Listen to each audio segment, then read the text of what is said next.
পশ্চিমবঙ্গে কংগ্রেস জামানা থেকেই অলিগলিতে শনি পুজোর দারুণ চল। তার মধ্যে অনেক মন্দিরই রয়েছে যা অত্যন্ত জাগ্রত। শনিদেব নিজেও ভীষণ জাগ্রত। কথায় বলে তিনি কাউকে ছাড়েন না আর অসম্ভব পীড়া দেন। এটা জ্যোতিষ থেকে শুরু করে গুরুজনদের অনেকেই বলেন, কিন্তু সেই শনিদেবও কিন্তু তার ভক্তদের প্রতি অসম্ভব দয়ালু। তার কৃপাধন্য ভক্তের সংখ্যা এই পশ্চিমবঙ্গেই আছে, কিন্তু নেহাত কম নেই। তবে সেই কৃপা পাওয়ার জন্য নির্দিষ্ট নিয়ম নীতি পালন করতে হয়, না হলেই কিন্তু শনিদেব রুষ্ট হন, এমনটাই লোকমুখে কথা শোনা যায়। তবে পশ্চিমবঙ্গে কিন্তু এমন বেশ কিছু মন্দির রয়েছে যেখানে শনিদেব অত্যন্ত ভক্তবৎসল। সাধারণত ভক্তদের দেখা যায় শিবকালী, লক্ষ্মী, হনুমান বা অন্যান্য দেবদেবীর আরাধনা করতে, অর্থাৎ যেখানে তাদের মনস্কামনা পূরণ হয়। বেছে বেছে এমন মন্দিরে যান ভক্তরা, বেছে এমন দেবতাদেরই তারা উপাসনা করেন। কিন্তু জাগ্রত কিছু মন্দিরে সেই ভক্তরাই যান কেবলমাত্র শনিদেবের জন্য, তার কৃপা ভিক্ষার জন্য, যাতে যাবতীয় অশান্তি ও বাধা কেটে যায়,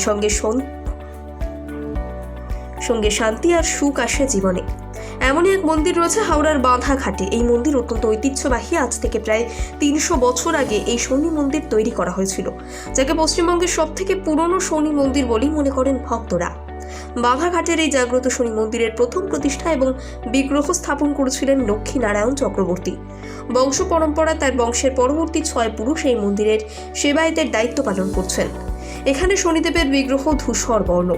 শকুনের ওপর দাঁড়ানো মূর্তিটির ওপরের ডান হাতে রয়েছে তীর, নিচের ডান হাতে রয়েছে পদ্ম, ওপরের বাম হাতে ধনুক আর নিচের বাম হাতে রয়েছে গদা। মাটির তৈরি এই বিগ্রহের উচ্চতা 5 ফুট। মাথার মুকুট নির্মিত হয়েছে দক্ষিণ ভারতের আদলে। এই মন্দিরের সম্পর্কে ভক্তরা বলেন, গ্রহরাজ যেন প্রাণ ভরে ডাকলে মনের কথা শোনেন, মনস্কামনা পূরণ হয় হাতে নাতে।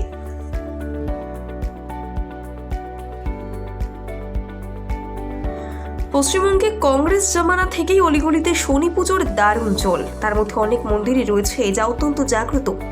শনিদেব নিজেও ভীষণ জাগ্রত। কথায় বলে তিনি কাউকে ছাড়েন না আর অসম্ভব পীড়া দেন।